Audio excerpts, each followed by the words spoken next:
"You're being demoted. Pack up and leave this place right now." The one yelling at me was my boss.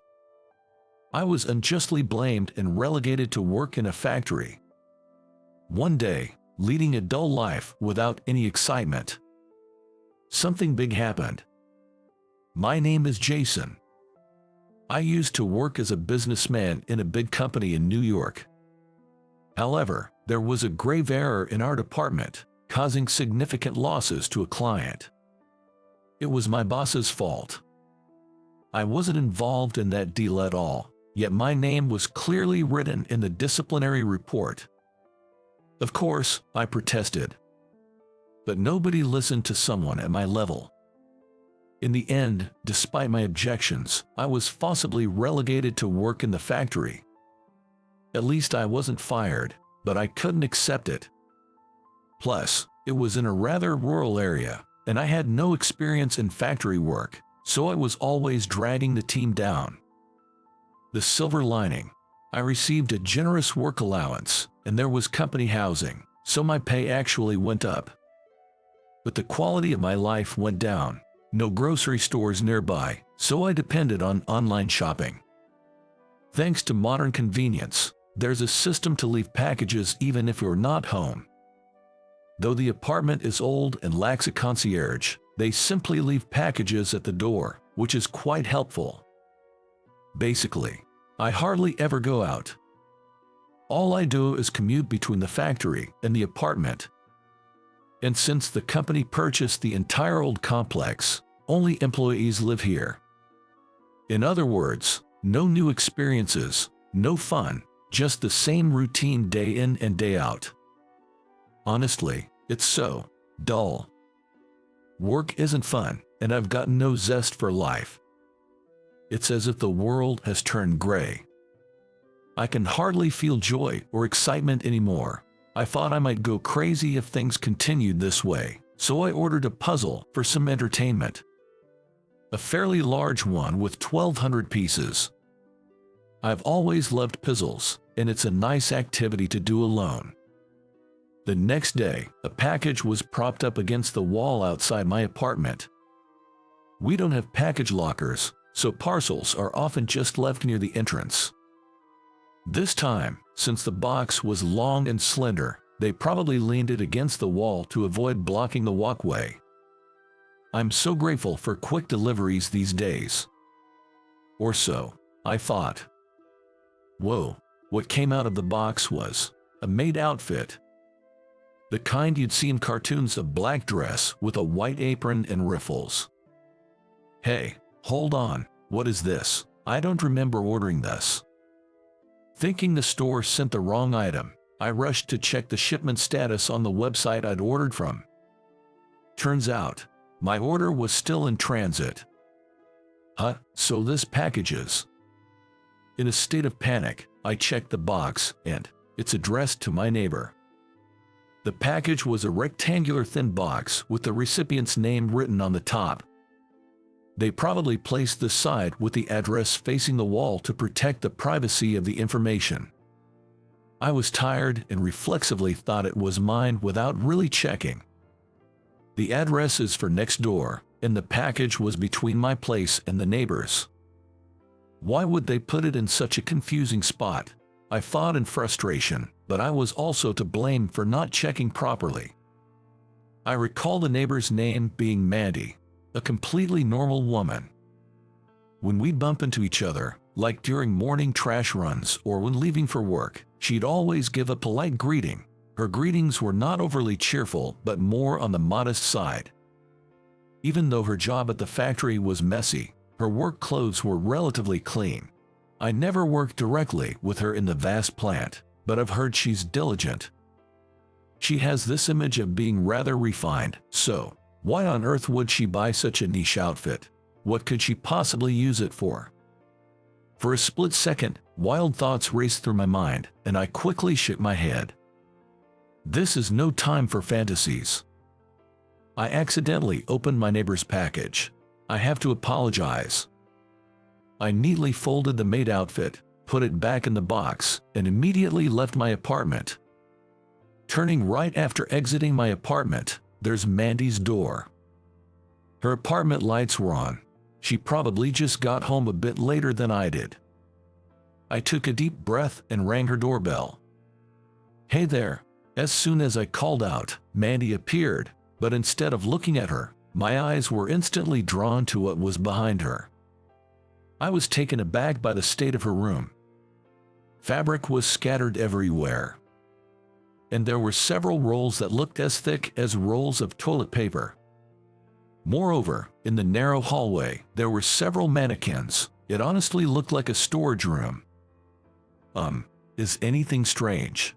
Seeing my astonishment, Mandy tilted her head. With her long hair and round face, she looked rather young. I bet you would look adorable in that maid outfit. Lost in those thoughts, I quickly bowed my head. "I'm so sorry. I mistakenly opened your package thinking it was mine." Saying that, I handed her a thin rectangular cardboard box. Relief washed over Mandy's face. "Oh, thank goodness. I was getting worried because it hadn't arrived. I'm glad the sample made it." Sample. I was caught off guard by the word and involuntarily tilted my head. Mandy quickly glanced down the hallway. "I do costume design as a side job. I got an order for a maid outfit, so I ordered a ready-made one for reference." You were surprised because it was a maid dress inside, weren't you?" Mandy laughed heartily, just like a child. It wasn't a bashful laugh. It seemed as if she was teasingly enjoying someone's reaction. With her youthful appearance, it looked incredibly adorable. At that moment, I fell for her at first sight. Who would have thought such a cute girl lived right next door in the company apartments? Until now, we'd only exchanged passing greetings.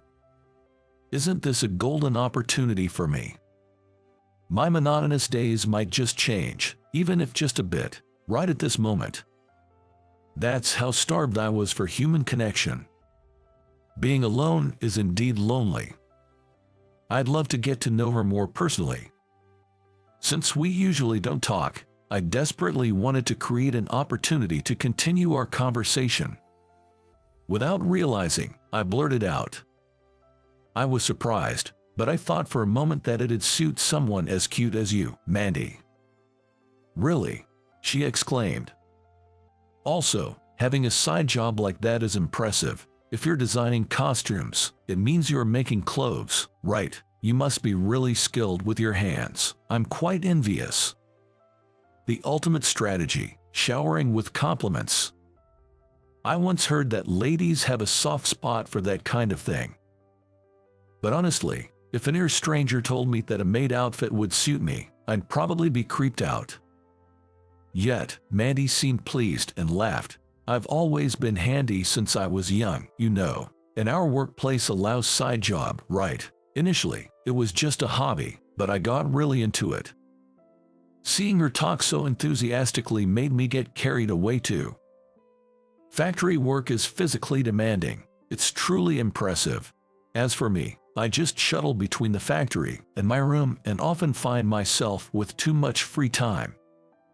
"You have free time?" she exclaimed. Mandy seemed particularly interested in that detail. After learning that I have a lot of free time, Mandy hesitated a bit before saying, "Well, if you're available, I have a favor to ask." "A favor? I'm sorry if this is a bit odd, but would you mind being a model for me?" "What?" I was taken aback, but her request was to help with the final adjustments of the clothes she made. Currently, Mandy accepts costume orders over the internet and phone. Her clients are mainly budding pop stars or freelance artists, mostly women. However, she mentioned that she's been getting more male clients recently. Clothing is ultimately meant to be worn by people. For women's attire, I personally try them on for a final check, but for men's, I can't adjust them properly on myself. I used to manage with a mannequin, but it never felt quite right. Mandy told me this with a serious look on her face. That look, it was the gaze of a professional. Perhaps because of that, her earlier playful demeanor was gone, and she gave me a deep bow. "I promise to compensate you properly, and I won't ask for too much. Just spare me a little of your free time." "Well, if I can be useful, sure." Without thinking too deeply, I found myself nodding in response to her intensity. Having a connection with a woman I've taken a shine to, this felt like a dream come true. At least, that's what I thought. "Jason, please do raise your arm a bit higher. Like this. Hold that pose, please." The job I took on was tougher than I'd imagined. From that day on, a peculiar routine began between Mandy and me. Every time we finished our respective jobs, we'd meet in Mandy's room, where I'd try on the outfits she crafted and strike various poses. At first, it was something like a tuxedo, I think. I'd often wear suit-like attires and long, flashy coats. Mandy would guide me into numerous poses to ensure the clothing looked impeccable from every angle. If there was any adjustment needed, Mandy would take care of it, then I'd try it on again. This cycle seemed endless, and it was pretty demanding. Lately, I even had to wear things like a Japanese kimono or a ballet costume. It was rather embarrassing. I mean, a grown man wearing a ballet outfit with a swan motif, what's that about? However, even with these outlandish outfits, Mandy was sincerely dedicated to her work. Seeing that, I just couldn't bring myself to laugh. Watching her diligence and integrity, I couldn't help but respect and want to support her. And there was a silver lining to all the hard work. That was getting to taste Mandy's homemade dishes. You see, by the time we wrapped up our trials, it was usually quite late. So, to show her appreciation, Mandy would always cook something for me. Mind you, her place was cluttered with sewing machines and threads, leaving just enough space for someone to dine. It wasn't the ideal ambience, surrounded by fabrics and mannequins, but having a home-cooked meal always felt special, and it genuinely made me happy. Plus, Mandy's cooking skills were top-notch. After growing tired of eating the same old fast food, Mandy's meals brought back the joy of dining. "This is so good. I'm so lucky to eat this every day. Oh, Jason, you sure have a way with words." Saying that, Mandy's cheeks turned rosy with joy. How utterly adorable she looked. The stark contrast between this and her focused face when she was making costumes was striking. I found myself falling deeper for Mandy. Perhaps because I was so smitten, I'd do anything she asked, and I loved bringing her treats I'd order online. She'd light up every time. She seemed to have a sweet tooth, and watching her savor sweets was like watching a child. She was probably the cutest thing in the world. So, eventually, I started bringing her more and more premium sweets. If it meant seeing her happy, it was worth it. After all, thanks to Mandy, I felt truly happy. She pulled me out of a monotonous life, where my days consisted of just going back and forth between the factory and my room. She brought color and joy into my life with her delightful company and delicious food. She was, in every sense, an angel. I genuinely hoped that these blissful days would continue forever. But our idyllic days together, they didn't last. What did you just say? I'm thinking of quitting my job at the factory. That day, Mandy told me she had something important to discuss, so as usual, I went over to her apartment. However, what she shared was that she's quitting her job to start her own business. We've been living this way for a year. The factory job pays well, so I'm sure she won't struggle to raise funds. Plus, with her costume-making side job, she has numerous clients, and I know she's busy every day. Honestly, it's not surprising news, but this is company housing. This means if she leaves her job, she'd have to move out. If that happens, our current way of life will come to an end. I've saved up enough money, and I've secured a workspace. So, from next month, I plan to solely focus on costume making. And well, Jason, would you like to work with me? Wait, what? I'm actually starting a company that specializes in costume production. But I understand you have your own commitments and the pay might be significantly less than what you're making at the factory. So I won't push you into it." Mandy smiled, but there was a shade of sadness in her eyes. To be honest, given our circumstances, it was hard for me to just blurt out that I'd quit my job to join her. So many thoughts raced through my mind, wondering what the best course of action would be. But in the very next moment, a particular thought crossed my mind. I imagined someone else taking over my role of trying on the costumes that she made. She mentioned starting her own business. So, she's planning on hiring employees. The thought of someone else wearing her costumes and modeling in my place, I really didn't like that idea at all. Forget the money and lifestyle. I strongly felt that I wanted to be there for Mandy. "Can I be honest with you?" "Sure, please go on." I've got feelings for you, Mandy." "Well, what?"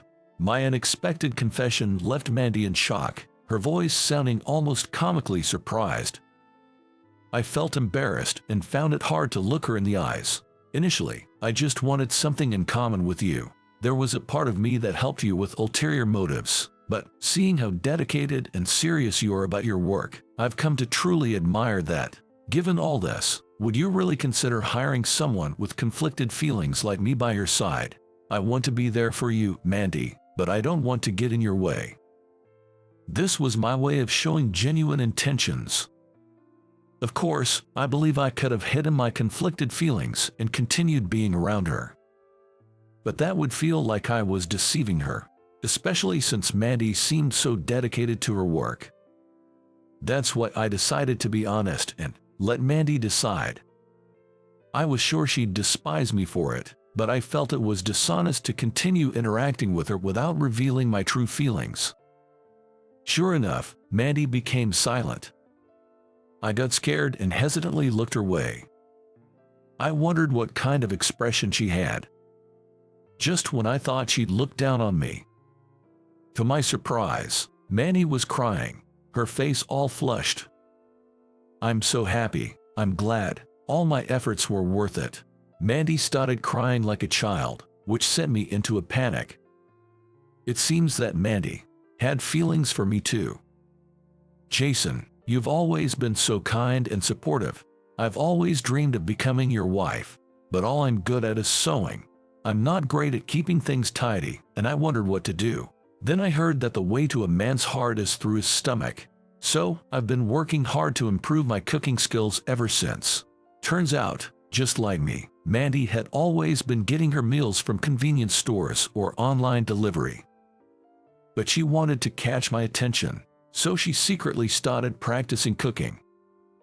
Come to think of it, I remember talking about things like whether I prefer my fried eggs over hard or runny. Without me knowing, she'd been probing my food preferences. No wonder everything she made tasted just right. And to think, I had no idea she was putting in all that effort. Given the serious look on Mandy's face whenever I saw her, I had assumed her kindness towards me was just a way of saying thanks for helping her with work, but I was mistaken. Understanding that she had been secretly working hard to get my attention made me feel an immense affection for her. Looks like we were both smitten, huh? Yes, it seems so. I hope we'll continue to get along from now on. We realized our feelings were mutual and promised to stay together. From then on, our lives took a drastic turn. Mandy and I left the factory and started our own costume production company. We have decided I would be the head of our company. Mandy wanted to focus solely on costume design, so she entrusted the business operations to me. Well, I had worked as a salesperson at the main office, so I was good with numbers, and Mandy wasn't too keen on handling the business side of things, so maybe it worked out for the best. But let's be real, I had no experience in this field, nor had I ever studied business management. So, in truth, we didn't establish the company right after quitting the factory. Though Mandy had some business knowledge, she really wanted to focus on fashion. On the other hand, I didn't have much to contribute in terms of fashion expertise. So, for a while, Mandy worked as a sole proprietor until I took charge of managing the company. During this period, I reached out to old college friends from the business school and begged for their help. Of course, I could have studied on my own, but insights from those with hands-on experience are invaluable. It was, in a way, the first time in my life I had ever truly asked for help, given my previous tendency to just go with the flow. It sure surprised my friends. They were all like, "I can't believe that Jason, of all people, is studying so hard." But maybe my desperation showed, because they introduced me to all sorts of people. Folks who'd succeeded with online shopping, experts in law, and even those who had a knack for advertising on social media platforms. Thanks to them, I learned a lot and was able to put that knowledge to use. When it came to the point of starting the company, my friends were right there to help. Whenever I faced a problem or didn't understand something, they'd teach me. To be honest, I was always on the receiving end of their help. In return, I started introducing them to other connections, and that's how my network expanded. Of course, things didn't go smoothly right from the start, but with the support of many, the company finally got on track. We hired employees and, though still a small-scale firm, it grew decently in about 3 years. Yet, the role model for Mandy's designs was still me, and that fundamental aspect hasn't changed. I'm determined to protect this life and keep it this way.